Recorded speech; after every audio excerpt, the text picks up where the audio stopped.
Bienvenidos un día más a Deep Talks, el formato de debate original de Planeta Formación y Universidades. Vivimos un momento en el que el mercado laboral está en constante evolución y ante esto surge una pregunta clara. ¿Cómo pueden prepararse los futuros profesionales para enfrentar estos desafíos? Hay muchos y diversos retos, desde la adaptación a las nuevas demandas, el desarrollo de competencias clave, la comunicación efectiva, el trabajo en equipo. Para ello contamos con la participación de nuestros expertos, profesores y profesionales, para entender cómo los estudiantes se pueden y deben preparar para un futuro laboral exitoso. ¿Cuáles son las habilidades blandas más demandadas? ¿Cómo se adaptan las instituciones para incorporar todas estas necesidades? ¿Están las nuevas generaciones de profesionales realmente preparadas para el éxito profesional? Comenzamos.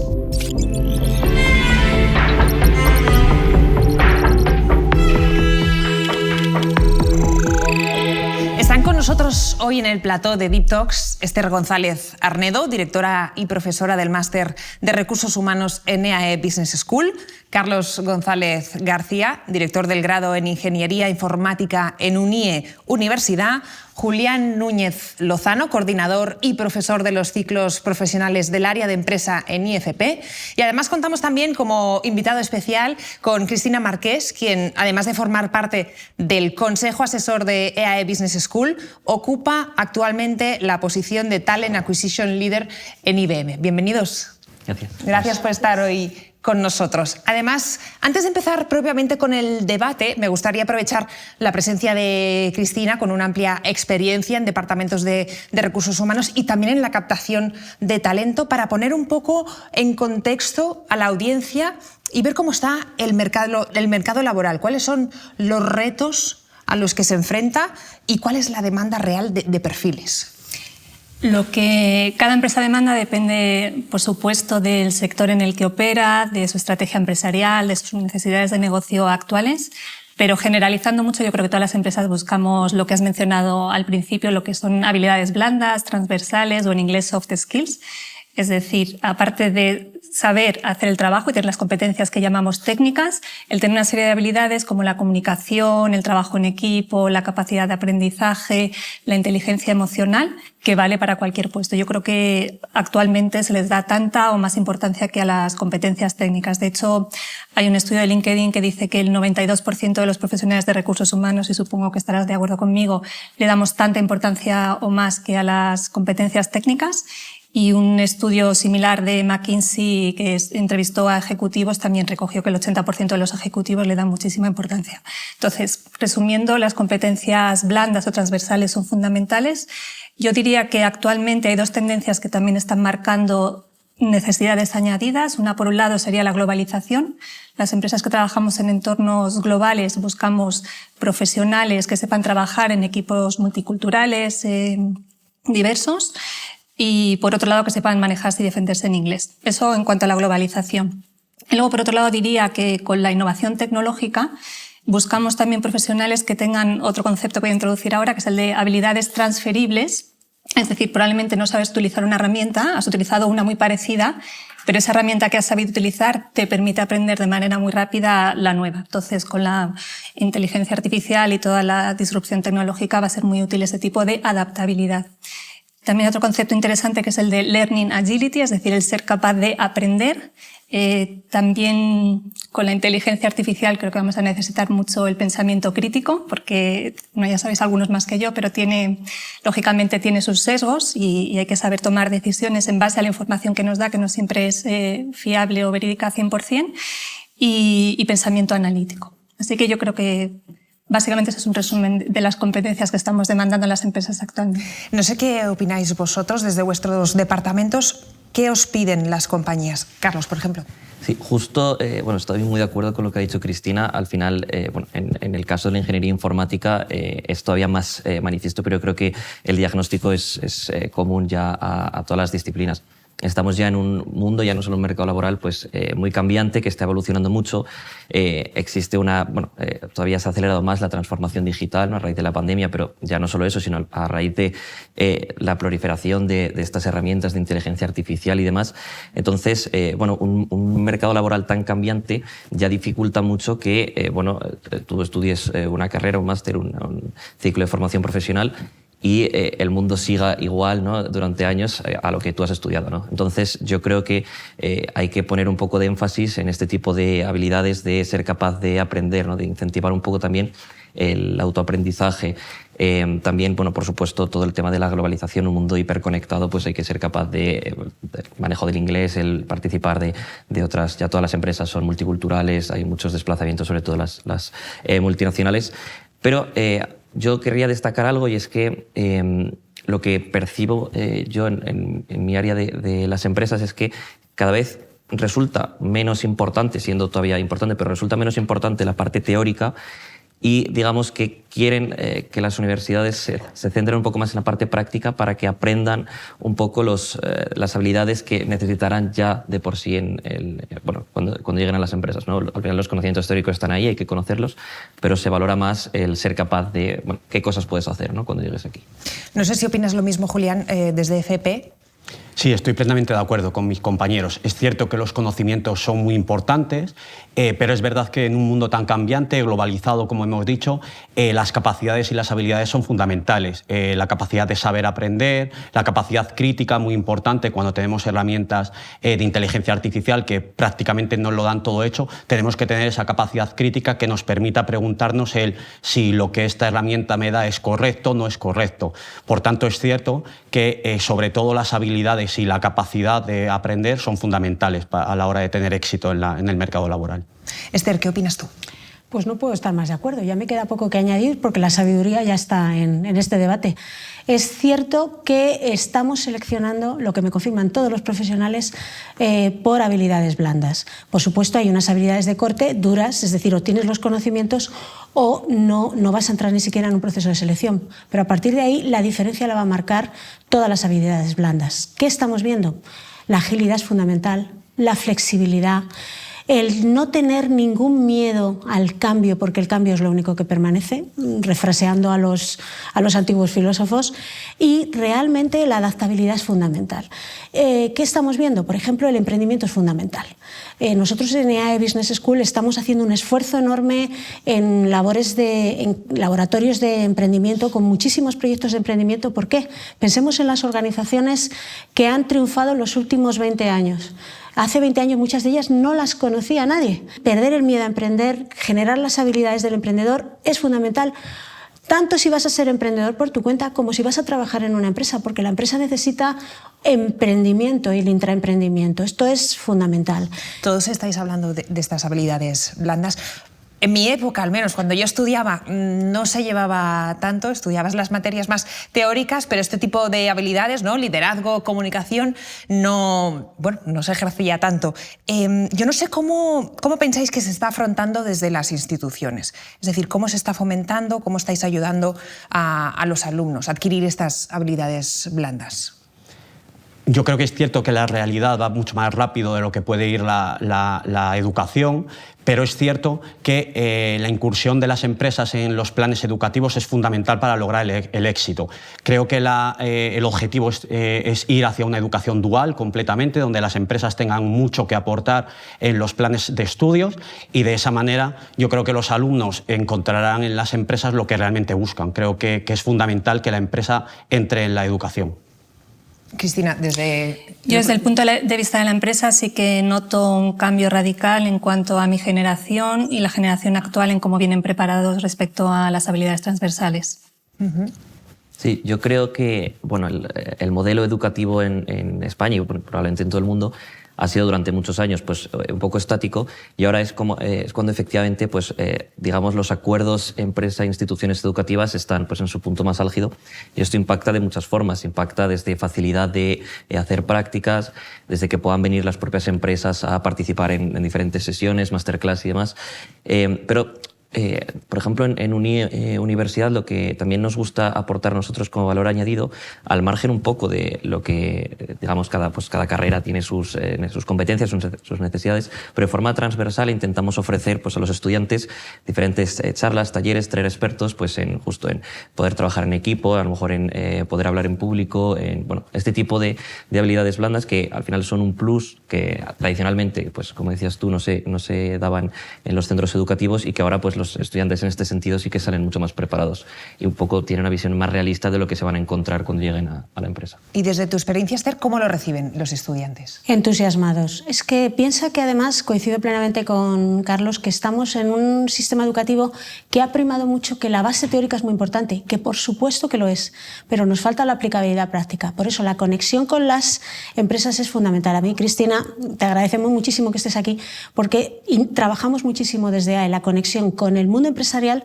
para actualizar completamente los programas. Si tú comparas un programa de hace 2 años con ahora, no tiene nada que ver, porque hablamos con las empresas y estamos continuamente diciendo esto tiene sentido, y muchas veces las empresas nos dicen no enseñes ya eso. Esto, para ir actualizando tienes que los actualizar. temarios, Es que además estamos en un mundo en el que todo es súper rápido, súper volátil, todo cambia rapidísimamente. La aplicación, lo saben muy bien todos los ingenieros de sistemas, la aplicación que hace 2 años era la moda se ha muerto, ya no la quiere nadie. Entonces lo importante no es que te aprendas cómo funciona el programa tal o la cámara cual, es realmente cómo ser muy dinámico, tener siempre una cultura de curiosidad, de aprendizaje continuo. Los alumnos lo valoran muchísimo. Justo, Esther, apuntabas un tema importante, creo, el de la velocidad, ¿no? Que nos obliga a estar como en permanente aprendizaje para estar al día. Y yo quería preguntaros sobre la brecha que existe entre esas nuevas habilidades que demanda el mercado y las que adquieren los alumnos en las instituciones. Y también, por otro lado, ¿cómo debemos afrontar las nuevas profesiones que vendrán, que todavía no existen, no sabemos cómo serán? ¿Cómo nos preparamos para ellas? No sé quién de vosotros quiere empezar. Si queréis, empiezo yo. Efectivamente, este aprendizaje continuo que parece que va a ser necesario, porque bueno, lo que hace 2 años, como decía Esther, era importante, ahora pues de repente ya no es tan importante, y probablemente los estudiantes que están ahora en primero, en segundo de carrera, están viendo cosas que a lo mejor cuando salgan pues han dejado de utilizarse. Entonces, en este sentido, yo creo que bueno, hay varios enfoques para intentar solventar este problema. Por supuesto, yo creo que, como decíamos, integrar a las empresas en las aulas, en los centros educativos, para, digamos, estar al tanto de la actualidad, porque bueno, un profesor, pues no, por ejemplo, en el caso de la ingeniería informática, pues igual no está tan conectado con qué es lo que están usando las empresas ahora mismo. Sin embargo, si vienen esas propias empresas y te dicen, mira, nosotros es que ahora vamos a, digamos, apostar por este tipo de industria o apostar por este tipo de sistemas, pues eso ya te mantiene, digamos, conectado un poco a la actualidad. Pero lo que para mí, hilando un poco con lo que decía Esther, es muy importante, es intentar incentivar capacidad de autoaprendizaje, de, mira, nosotros te vamos a dar una caja de herramientas y vamos a enseñarte a utilizarlas para que el día de mañana, cuando salgas ahí y haya cosas diferentes a las que existen ahora y a las que has visto ahora, pues puedas adaptarte a ese cambio. Y bueno, pues pensamiento crítico, ¿no? Creatividad, capacidad de aprendizaje, pues son un poco habilidades blandas que van un poco en este sentido. No sé cómo lo ves tú, Cristina, desde la empresa. ¿Percibes ese gap? Bueno, siempre lo hay, pero yo creo que cada vez menos, estamos cada día más cerca. Es fundamental lo que ya habéis dicho, que los profesores estén muy cerca de la realidad de la empresa o del profesional, que sepan qué es lo que nos preocupa, en qué consiste nuestro día a día, cómo va evolucionando nuestra profesión, cómo van cambiando las herramientas que utilizamos. O sea, es fundamental que trabajemos de la mano, que estemos juntos. Y que lo mismo pase con el alumnado, es decir, que el alumnado venga a la empresa, que nos conozca. Están las prácticas, por supuesto, que ayudan muchísimo a que pasen un tiempo con nosotros y desempeñen el trabajo similar al que haremos nosotros. Pero no solo eso, hay otras maneras también de acercar al estudiante a la empresa, como por ejemplo los programas de mentorización, concursos, proyectos, hackathons, el shadowing, que es estar con un profesional durante unos días y ver cómo gestiona reuniones o cómo realiza su trabajo el día a día. Entonces, creo eso, que la empresa se tiene que acercar a la universidad o a los centros educativos y viceversa. Yo creo que en mi época, por ejemplo, sí que era más palpable, ¿no? Yo, por ejemplo, salí de la universidad, tenía unos conocimientos que luego, cuando entré en el mundo de la empresa, no tenían nada que ver. Me di cuenta que no sabía nada, ¿no? Yo creo que los alumnos de ahora sí que quizás están más... Se encuentran más con ese mercado laboral, saben a qué se van a enfrentar, ¿no? Yo creo que esa brecha de la que hablas sí que existe, es muy complicado que desaparezca, pero yo creo que con la aparición de las prácticas, el nivel educativo que yo conozco, que es la formación profesional, está siendo un éxito precisamente porque tiene muchas horas de formación en centros de trabajo. Hay una nueva ley de formación profesional que el próximo curso académico ya entra en vigor, donde las horas pasan de 370 horas a 500 horas. Por tanto, eso lógicamente todo ayuda a que esa brecha sea mínima. Otra de las cosas bastante importantes es que lógicamente el docente docente esté en el día a día de las empresas. Es decir, me parece muy importante que el docente por la mañana esté en una empresa y por la tarde esté explicando lo que por la mañana ha estado aplicando. Por tanto, creo que ambas cosas, el tener a la empresa dentro de las aulas y que el profesor también sea profesional de lo que está explicando, son fundamentales para, lógicamente, que esa brecha prácticamente en unos años sea imperceptible. ¿Y qué me decís de esas nuevas profesiones que vendrán? Sabéis que hay un listado de 200 nuevas profesiones.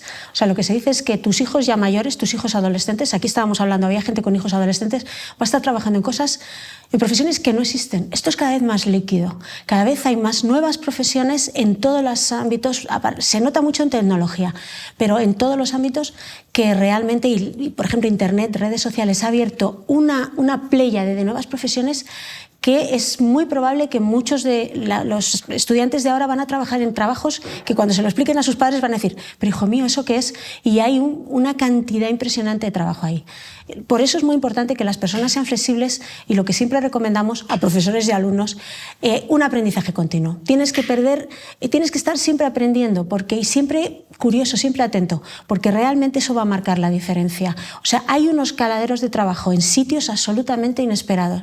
Y si eres una persona, es un ejemplo muy cómico, pero que te encanta el cómic, porque también te gusta el diseño de moda y encima la producción cinematográfica, es que hay nicho para esto. O sea, hay para prácticamente todo. Tenemos alumnos en EAE Business School que a mí me están descubriendo cosas, yo aprendo muchísimo. Creo que todos los que somos profesores aprendemos muchísimo con nuestros alumnos porque hay unos negocios, unas oportunidades que dices, increíble, y hay una cantidad de trabajo impresionante. El reto, si es que trabajo hay de sobra, ofertas de trabajo va a haber de sobra, de verdad, incluso en un mercado que parece más estático como puede ser el español, pero realmente la clave es estar siempre preparado y ser flexible y estar dispuesto a aprender cosas nuevas. Y luego, efectivamente, no es que vaya a haber solo muchas profesiones nuevas y otras tantas vayan a desaparecer, sino que nuestro trabajo actual va a cambiar. Es decir, Exacto. Todos nosotros vamos a incorporar antes o después la tecnología y va a transformar la manera en la que trabajamos. Entonces, o estamos al día de cómo esa tecnología va a transformar nuestro puesto de trabajo o nos quedaremos desactualizados. Y de ahí lo que me parece muy importante es lo que habéis mencionado antes del tema de la formación continua. La formación no es solo como la veíamos hace muchos años, que es cuando estás en la universidad o en la formación profesional y ya se acaba para siempre, sino que los profesionales tenemos que estar continuamente formándonos y ahí de nuevo pues los centros educativos juegan un papel importante porque nos permiten estar siempre empleables y con las competencias que requiere nuestra empresa o el mercado en general. O sea, el consejo que daríais a los estudiantes de cara a afrontar esas nuevas profesiones es que estén constantemente, que sean curiosos, ¿no? A los estudiantes y a nosotros mismos. Exacto, a todos. Que pierdan el miedo al cambio. El cambiar vamos a tener que cambiar, vamos a tener que realizar nuevas actividades, entonces tenemos que perder ese miedo. Efectivamente, yo creo que generaciones anteriores igual, bueno, ahí habría otros problemas diferentes de los que hay ahora, ¿no? Pero probablemente pues, era más claro bueno, yo voy a la universidad, yo estudio esta carrera, yo opto a estos puestos de trabajo, ¿no? Ahora, bueno, han mejorado muchos aspectos, se ha democratizado el acceso a la información, todo el mundo, digamos, todo es más accesible, pero eso también, pues, de cola ha traído unos cuantos problemas, que pues la velocidad de los cambios, ¿no? La necesidad de adaptarte a estos cambios. Al final, yo creo que aquí el matiz está en que sobre todo la innovación sucede o la relacionamos mucho con tecnología, hay innovación fuera de la tecnología, pero bueno, por mi ámbito el punto está en que la tecnología avanza mucho más rápido que la sociedad, pues por las características de los seres humanos, por cómo funciona la economía, por los motivos que sea. Entonces, digamos que parece evidente, por ejemplo, ya estamos todos aburridos de escucharlo, ¿no? La inteligencia artificial. Parece evidente que va a ser súper importante y va a impactar en todas las áreas de nuestra sociedad. Ahora es cuando toca ver cómo va a impactar, ¿no? y formar parte de ese cambio. Entonces yo creo que por un lado los estudiantes sí que perciben esta incertidumbre que les genera un poquito de estrés, ¿no? De miedo al futuro, pero también yo creo que son tiempos un poco apasionantes, ¿no? De poder, digamos, o sea, al final todo el mundo puede hacer todo en estos tiempos, ¿no? Igual en el pasado no era. Entonces el que sientan que van a poder ser parte de este cambio, que van a poder liderar esta innovación, que van a poder impactar en todo tipo de cosas, pues yo creo que también es algo que hay que destacarles y que seguro que también les hace coger un poco con más ganas el futuro laboral. Decías que los estudiantes tienen cierto miedo. ¿Qué te trasladan a ti? Bueno, a mí en el caso, por ejemplo, concreto de ingeniería informática, tienen un poco miedo a que lo que están aprendiendo, esa incertidumbre, luego termine siendo un poco lo que comentamos, ¿no? Termine siendo lo que van a necesitar. Entonces, un poco la solución que estamos encontrando para esto es lo que decíamos, ¿no? Acercar la realidad a la universidad. Yo cuando estudiaba, que tampoco han pasado tantos años, pues yo, un poco lo que decías tú, tenía mis asignaturas y pum, ya está. Sin embargo, por ejemplo, ahora nosotros, todos los cursos tienen un poco asignaturas, pues lo típico, bases de datos, inteligencia artificial, no sé qué, cosas, conceptos clave de la ingeniería informática, pero luego también hay muchas asignaturas de empresa que te permiten conocer la realidad y que también, sobre todo, te permiten traer a gente, expertos de las propias empresas, pues a que hagan sesiones con ellos y a que un poco les transmitan que realmente pues, el mundo, en el caso de la informática, y seguro que en otros es igual, pues es y esto es lo que se está haciendo, digamos que tengan un poco, pierdan ese miedo, ¿no? Que decíamos, a estos cambios. Esther, ¿estabas asintiendo? No podía sentir más, no puedo estar más de acuerdo. Es en todas las profesiones. Es decir, yo creo que uno de los puntos claves es hay que perder el miedo a todo lo que sea avance tecnológico. La realidad es que va mucho más deprisa que la sociedad, todo está ayudando a que vaya más deprisa. Entonces, ¿quién triunfa? Quien no tiene miedo a adaptarse y el mensaje es estar aprendiendo siempre. Es un dicho muy antiguo, creo que lo decía el gran Aristóteles, que dice, no es que como eres viejo ya dejas de aprender, es que te haces viejo cuando dejas de aprender. El mensaje es, tienes que estar siempre aprendiendo y hay tantísimas oportunidades formales e informales de aprender que es fundamental. Hay mucho debate, lo estábamos hablando cuando estábamos antes un poco discutiendo todos, y es que realmente la inteligencia artificial no te va a quitar el trabajo. Mucha gente dice, oh Dios mío, va a desaparecer las profesiones. No, pero te lo va a quitar el compañero que sepa inteligencia artificial y tú no. Es decir, pero que es algo perfectamente aprendible, perfectamente digestivo para cualquiera que se ponga a ello. Mensaje.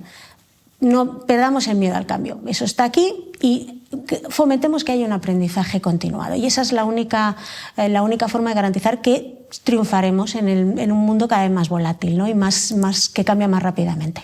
¿A ti qué te dicen, Julián, tus alumnos? Bueno, un poco lo mismo. Al final el miedo que tienen es el miedo que yo experimenté en mis propias carnes, que cuando salía al mercado laboral tenía la sensación, como tú comentabas, de no haber aprendido nada en los 5 años. Nadie me ha preparado para eso, en ¿no? aquel entonces. Entonces, ese es el mayor miedo que tienen. Y es cierto que ese miedo se lo tenemos que quitar nosotros. Se lo tenemos que quitar a base de trasladarles, pues precisamente eso, con la aparición de masterclass, la visita de expertos a las aulas, que el profesor, además de docente, como he comentado, sea profesional del sector. Eso es lo que tenemos que nosotros hacer, trasladarles a ellos para que realmente pierdan ese miedo. Es decir, que lo que se van ellos a encontrar va a ser exactamente lo que han visto en las aulas. Creo que al final es un miedo compartido, ¿no? El miedo que nosotros mismos y que nosotros mismos les podemos trasladar, ¿no? Que a nosotros sí que nos pasó eso. Nosotros lo tuvimos mucho más complicado. Yo quería aprovechar para preguntarte, Cristina, cuando tú recibes a un candidato, ¿qué es en lo primero que te fijas? Lógicamente que tiene los conocimientos o la experiencia técnica para desempeñar el puesto, pero luego toda la parte que hemos hablado antes de actitud, de proactividad, de capacidad de trabajo en equipo. Imagino que tienes un ojo clínico y ya enseguida... Bueno, se desarrolla, sí. Ya ves si esa persona, bueno, pues cumple los requisitos de habilidades blandas, ¿no?, que está buscando... Se desarrolla, lo que pasa que la verdad es que también en la función de selección cada vez más nos apoyamos en la tecnología, es decir, que utilizamos un número importante de herramientas que nos ayudan a tomar decisiones más informadas que lo hacíamos a lo mejor hace unos años. Vamos a pasar a un siguiente punto, porque hemos querido aprovechar la celebración la semana pasada de la Talent Week de EAE Barcelona, que es uno de los eventos de empleabilidad más importantes de España, para preguntar a alumnos y a futuros profesionales, bueno, cuáles son sus inquietudes a la hora de enfrentarse al mercado laboral. Les hemos dado la oportunidad de lanzar una pregunta como si estuvieran ante el reclutador de la empresa donde quieren trabajar, y esto es lo que nos han dicho. ¿Cómo se asegura su compañía que la comunicación y colaboración entre departamentos y a nivel jerárquico sea la correcta? En cuanto al tema de inclusión y diversidad, ¿qué políticas tienen ustedes y qué consideran que sea inclusión? ¿Cuál es su parámetro? Si es la edad, si es el género o la nacionalidad. ¿Qué prácticas toma en consideración para que los equipos sean autogestionados y logren los objetivos estratégicos? What are the most important things that you value in your company? ¿Cuál consideras que es la fortaleza más importante para poder alcanzar el éxito dentro de tu compañía de un profesionista. Bueno, hemos visto que muchos de los alumnos coinciden en cómo se gestionan los equipos, les preocupa, y también conocer los parámetros de inclusión y diversidad. Si os parece, empezamos por la pregunta. Cristina, la primera, voy a empezar por ti. Nos preguntaba la alumna, ¿cómo se asegura tu compañía que la comunicación y la colaboración entre departamentos y a nivel jerárquico sea la correcta? Para que haya una buena comunicación en una empresa, yo creo que tiene que haber dos pilares fundamentales. Uno es la cultura, que tiene que ser abierta, transparente, de confianza, cercana. Y por otro lado, la tecnología ayuda mucho en cuanto a que crea muchos canales y espacios a través de los cuales los empleados podemos comunicar entre nosotros. En el caso de IBM en concreto, es verdad que tenemos una cultura muy abierta, una organización muy horizontal, entonces hay muchísimos espacios de comunicación, muchos canales, muchas herramientas que nos ayudan a co-crear en equipo, a trasladar nuestras preocupaciones a la dirección. De hecho, la dirección tiene como hábito organizar muchas sesiones abiertas con los empleados en las que cualquiera de nosotros podemos formular preguntas o trasladar inquietudes. Luego sí que se hacen muchas encuestas regulares tanto de clima como de satisfacción en distintos parámetros. Y tenemos también canales específicos para temas ya más delicados o confidenciales en el que los empleados queremos trasladar alguna situación, pero queremos que se preserve esa confidencialidad. Así que digamos que en ese sentido se aborda desde muchísimos ángulos y hay muchos espacios, muchos foros en los que podemos opinar y aportar. Y de hecho, por ejemplo, para temas que afectan a nuestra identidad, como hace unos años hicimos un foro mundial en el que todos los empleados a nivel mundial, que somos unos cuantos miles, tuvimos la oportunidad de definir cuáles eran nuestros valores. Entonces, para ese tipo de temas tan importantes, nos reunimos todos, conversamos. Lógicamente requiere muchos recursos porque tenemos que reunirnos toda la empresa y tenemos que consensuar temas, pero son momentos como muy importantes porque te sientes parte de esa decisión que se ha tomado. En empresas tan grandes, al final, lo importante es que el trabajador se sienta que forma parte de un todo, ¿no? Que es parte del equipo. Eso es. Y tenemos, por ejemplo, un canal que me gusta mucho, que es el experto de estrategia de IBM, que tiene un canal abierto para todos los empleados. Y ahí la gente le pregunta, hemos oído esto en las noticias, hemos visto esto, ¿para cuándo IBM va a hacer tal? Y va contestando a diario todas las preocupaciones que tenemos sobre la estrategia o sobre hacia dónde va la compañía. Vamos a por la segunda. En cuanto al tema de inclusión y diversidad, ¿qué políticas tienen ustedes y qué consideran que sea inclusión? ¿Cuál es su parámetro? Si es la edad, si es su género o la nacionalidad. Pues IBM es una empresa muy comprometida con la diversidad y la inclusión desde sus orígenes allá por 1911. Entonces, siempre se han puesto en marcha muchos esfuerzos para asegurar que todos los empleados nos sentimos parte de la organización y que podemos ser nosotros mismos en el día a día. Hay una organización que se dedica única y exclusivamente a fomentar y a garantizar la diversidad y la inclusión y su trabajo es ese, y tienen su propio presupuesto, sus objetivos, se revisan y se preparan planes de acción. Y luego tenemos algo muy interesante que supongo que también tendrán otras empresas, que son los grupos autogestionados. Es decir, tenemos grupos que pertenecemos a ciertos colectivos o que no pertenecemos pero que queremos apoyar a estos colectivos y nos reunimos de manera frecuente, tomamos decisiones y emprendemos iniciativas y tenemos también un presupuesto con el que podemos realizar cosas. Y, pues, por ejemplo, tenemos aquí en España tenemos temas de grupos de mujeres, de diversidad funcional, de neurodiversidad, del colectivo LGBT+, y depende del país, pues, según las minorías que haya en ese país. Por ejemplo, en Estados Unidos pues sí que hay grupos de latinos, de asiáticos, de afroamericanos, que pues eso, según el país donde la minoría sea una realidad, pues hay esos grupos. Este concepto de grupos autogestionados, que reconozco que es nuevo para mí, lo planteaba en la tercera pregunta que hemos escuchado, ¿no? Decían, ¿su empresa actualmente qué prácticas toma en consideración para que los equipos sean autogestionados y logren sus objetivos estratégicos? Me gusta mucho la pregunta porque me permite recomendar un libro que me encantó en su momento, que es el de Reinventar las organizaciones, de Frédéric Laloux, que plantea que hay organizaciones que no tienen por qué seguir el modelo jerárquico que todos conocemos, sino que se pueden autogestionar, y de hecho plantea o expone ejemplos reales de empresas que están trabajando con esta metodología. En IBM sí que tenemos ciertos grupos, proyectos o áreas que trabajan de manera autogestionada. Y yo creo que la base es que tengan claros los objetivos, los parámetros en los que pueden operar y que haya una base de confianza, es decir, que tengan delegación y autonomía para poder operar. ¿Y es complicado implementar estos equipos autogestionados en empresas tan grandes? Posiblemente en toda la empresa, y cuanto mayor sea, más difícil sea o más reto suponga, pero sí que es posible y muchas empresas utilizamos este modelo de equipos autogestionados en ciertos proyectos o en ciertas áreas de negocio.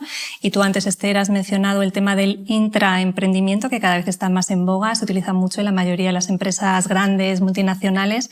Sí que tenemos pequeños pilotos o esfuerzos de intraemprendimiento, y a lo mejor quieres... Si hablemos más de este concepto, intraemprendimiento. Pues efectivamente, nos estamos encontrando que las empresas más exitosas, más dinámicas, independientemente de lo grande que sean, y podemos pensar en empresas pues, como Amazon, como Google, como IBM, ellos tienen equipos que son autogestionados, muy pequeños o más grandes, muy dinámicos, donde incluso las personas cambian mucho de proyecto o están en varios proyectos a la vez, pero que además son incentivados desde la organización para que ellos creen proyectos. Evidentemente unos proyectos pueden ser más exitosos, otros no tanto, pero esa es la clave de cualquier sistema de innovación y de emprendimiento, y al final los proyectos buenos evidentemente son lanzados por la organización con todo el bombo y platillo, y al final son un éxito para la organización, pero desde grupos muy pequeños y muy autogestionados. Incluso sin estos grupitos de proyectos podemos pensar dentro de Google, porque me viene a la mente ahora,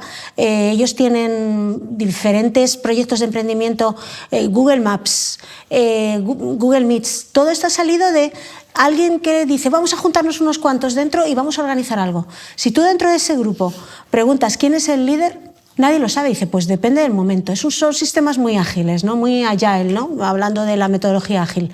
Yo estoy totalmente de acuerdo porque, como comentábamos antes, al final, un mundo tan cambiante, con tanto acceso a la información, tan globalizado, todo el mundo puede tener una idea que sea revolucionaria, ¿no? A lo mejor en las empresas más tradicionales, una jerarquía muy marcada, tú tienes que hacer esto, roles muy definidos, pues tienen mucha menos capacidad para innovar, pero justo ahora que estamos, pues lo que decimos, ¿no? A las puertas de grandes cambios, pues yo creo que hay que incentivar, y es positivo incentivar desde las propias empresas, pues que pueda surgir esta innovación dentro de la propia empresa, porque bueno, hay grandes casos de proyectos y de servicios que han sido muy exitosos. Y justo esto se puede un poco impulsar desde las instituciones educativas, pues favoreciendo pues, dinámicas de trabajo en grupo, dinámicas de creatividad, un poco de que los diferentes estudiantes también se sientan responsables de lo que hacen, ¿no? Vale, pues este es mi proyecto y yo quiero hacer esto.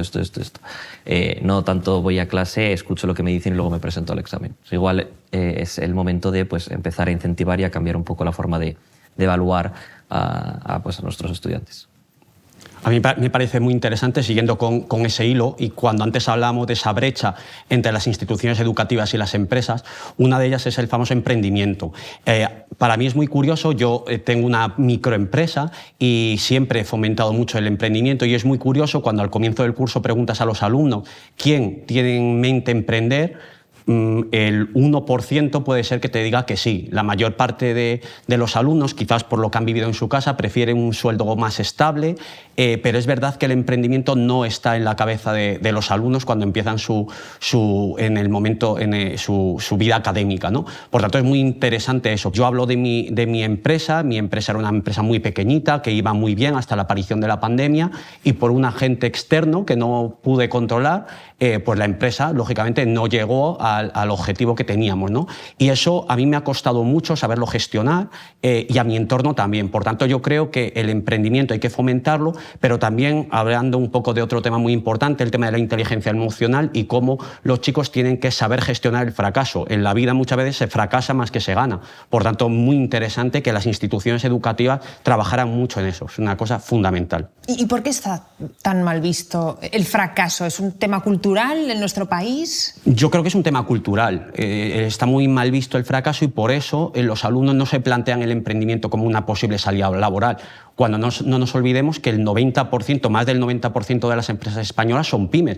Por tanto, es gente que se ha arriesgado su propio capital para crear una empresa, que tampoco hay que hablar de grandes empresas. Una empresa puede ser una empresa de 2 personas, ¿no? Entonces yo creo que es algo cultural, y yo a día de hoy no tengo una solución. Creo que esto hay que trabajarlo en edades muy tempranas, desde la propia primaria, ¿no? Para intentar que eso no sea un tabú, porque realmente creo que es lo que está frenando que los alumnos tengan esa capacidad y esa actitud creativa. Cristina, ¿asentías? Sí, porque estoy totalmente de acuerdo en que es una asignatura pendiente que tenemos en España el fomentar el emprendimiento y el tener esa actitud de querer emprender. ¿Cómo es en otros países? Bueno, yo creo que Estados Unidos es una referencia en ese sentido, que el fracaso se percibe de una manera totalmente diferente a como la percibimos en España, ¿no? Cuantos más fracasos, más aprendes y más capacidad tienes para enfrentarte al siguiente reto, sí. Cristina, preguntaban también qué es lo que más se valora en tu compañía. Me parece una pregunta muy buena y muy óptima, y creo que todos a la hora de buscar trabajo nos deberíamos plantear si los valores que tiene la empresa a la que estamos optando o aplicando están alineados con nuestros propios valores. Y en el caso concreto de IBM, como somos una empresa tecnológica que ayudamos a nuestros clientes a transformarse a través de la tecnología, lógicamente buscamos gente apasionada por la tecnología, idealmente con conocimientos técnicos que permitan desempeñar su trabajo, y todas las habilidades transversales de las que hemos hablado antes: el trabajo en equipo, la comunicación, el saber trabajar en equipos diversos, multiculturales, la resiliencia, todas estas habilidades que ya hemos mencionado. Y vamos a por la última pregunta. ¿Cuál consideras que es la fortaleza más importante para poder alcanzar el éxito dentro de tu compañía? No sé si solo en IBM, pero yo creo que en general la actitud y la proactividad son clave para tener éxito a nivel profesional. ¿Son las mismas preguntas o inquietudes que os trasladan vuestros alumnos en los departamentos de carreras? Esther, por ejemplo. Absolutamente. Es decir, la gran obsesión es, sobre todo empresas tan amadas como IBM que tenemos aquí presente, pero ¿cómo enamoro yo a una institución tan... O sea, ¿cómo me hago querer por la institución como candidato? Es una pregunta muy habitual. Nuestro consejo, al hilo de lo que ha dicho Cristina, siempre es: mírate los valores de la organización y mira cómo tú encajas en esos valores. Nos encontramos también un principio vaso comunicante. Ahora que los candidatos pueden elegir en muchos casos, según en qué profesiones estén, la realidad es que los valores, miran mucho los valores de la organización. Si hay una orientación al cliente, si hay una ética, si hay una diversidad, si hay una inclusión, si hay una creatividad. Y buscan empresas que estén alineadas con sus valores. Aconsejamos a los candidatos: piensa cómo tú encajas y cómo enlazas tus valores personales con los valores que está buscando esa organización. Es una inquietud muy frecuente de los alumnos. Carlos, ¿te traslada lo mismo a ti? Justo, yo creo que esa inquietud también de hacerse valer un poco, ¿no?, dentro de la empresa. Yo creo que en un mundo tan comunicado, tan globalizado como este, hay un montón de empresas, no todas tienen que estar necesariamente en España, ¿no? Ahora el teletrabajo está también a la orden del día.